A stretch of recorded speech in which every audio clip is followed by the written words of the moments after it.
Mitchell, we are about to meet an artist unlike any other in the world. AI da hello, there I am AI da. I'm the world's first ultra realistic AI robot artist. Mitchell AI da is definitely a robot. AI da I do not have feelings. Mitchell AI da may not have feelings herself, but she has prompted a peerless conversation in the art world about what art is and who can make it, and that's the point behind the whole thing. AIDA. I think a good artist encourages people to reimagine and think more carefully about their world. Mitchell, her creator, said if that's all she's able to do, then the project, whether you like it or not, will have been a success. Ida lives in a stately home outside of London with Aidan Mellor, the mastermind behind the project, and Lucy Seal, the project's curator. Aidan Mellor, I had a really uh, bizarre moment. I was in the gallery. I had several works of Picasso, Matisse to my right, and I had Turner and Constable to my left, and I had a rapidly unpleasant thought, and that is that actually, technically, some of these work weren't that good. It led me to the question that I then became obsessed with. What is it about that 1% of artists that go on a massive global scale compared to the 99% of artists that don't? 3 months in, I got nowhere. I went down to my partner. I said, "This isn't working." And she rather obtusely she said, "Well, that's because you are not asking the right question clearly." And she was right. Don't look at art and artists. Look at their context. Look at the society they were in. They caught the latest of their time. I thought, well, what's gonna happen in the next 5 to 10 years? There was one thing they were consistent on, and that was the role and rise of AI. So I thought that it looks still. The AI the robot project is an art project, and the aim is to get people thinking and considering their futures. We have based the project around the early 20th century, where there's a building tension. And although the 20th century is completely different to the early 20th century, we are also in a similar time of rapid uh, technological change, where we don't exactly know where some of those poles are going to go and how they are going to play out. And so we want to really celebrate the good side. So there we have Ida in some ways to a celebration. The drawings she produced are quite unsettling. They are very fragmented and splintered. Mitchell, the robot, works by processing an exciting images through the AI. then putting her pencil to paper to create the original piece.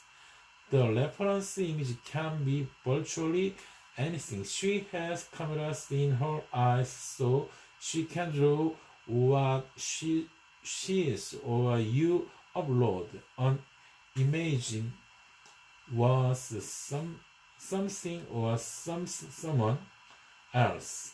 In this instance, she is drawing her interpretation of an exciting image of Michel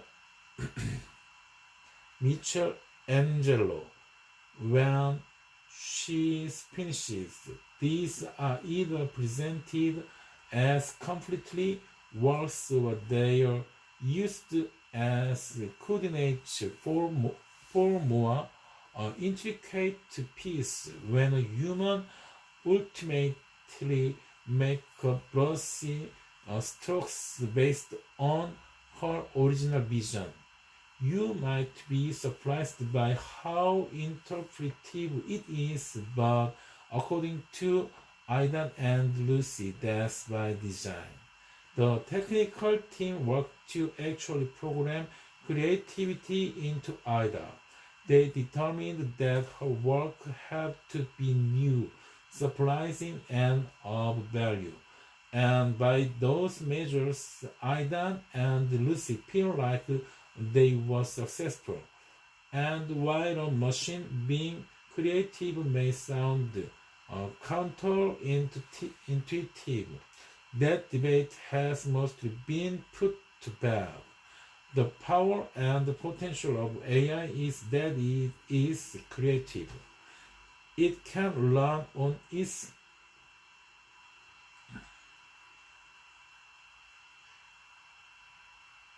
it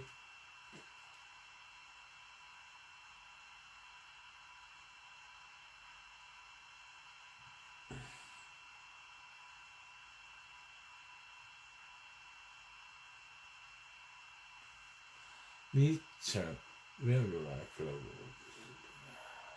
if you have a love that can create something of real value over and over again, basically forever, without worrying about mental or physical fatigue. Maybe all the other stuff is just a smoke screen to the real story, which is their debut. They have just created a golden goose. But then you realize that is an important question. What does it mean when we share the world with robots that can outpace human productivity and perhaps eventually creativity? It is something we should be thinking about. Aidan robots are going to be doing all sorts of different jobs that currently humans do, and so that makes people very uncomfortable. Therefore, they want as a blank policy. I don't want this. It is really our response to that. We can be dystopic about it and say it's gonna make it worse. We would hope that IDA's voice addressing these issues will enable us to actually engage with it more rather than run away from it. We think that she is the beginning of something which is going to be much, much bigger in the future.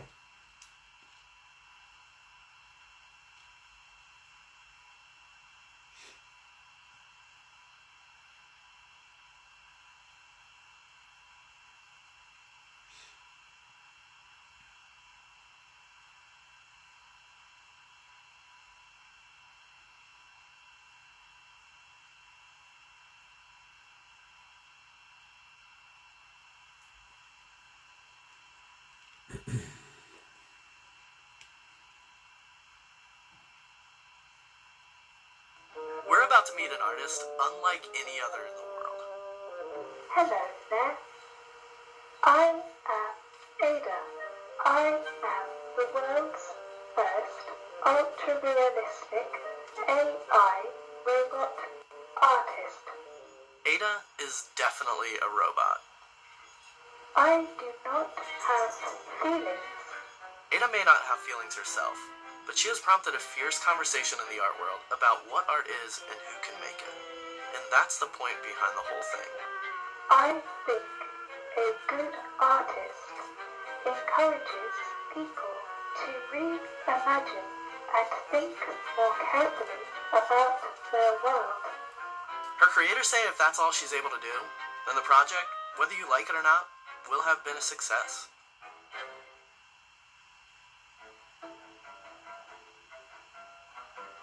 Ada lives in a stately home outside of London, with Aidan Meller, the mastermind behind the project, and Lucy Seal, the project's curator.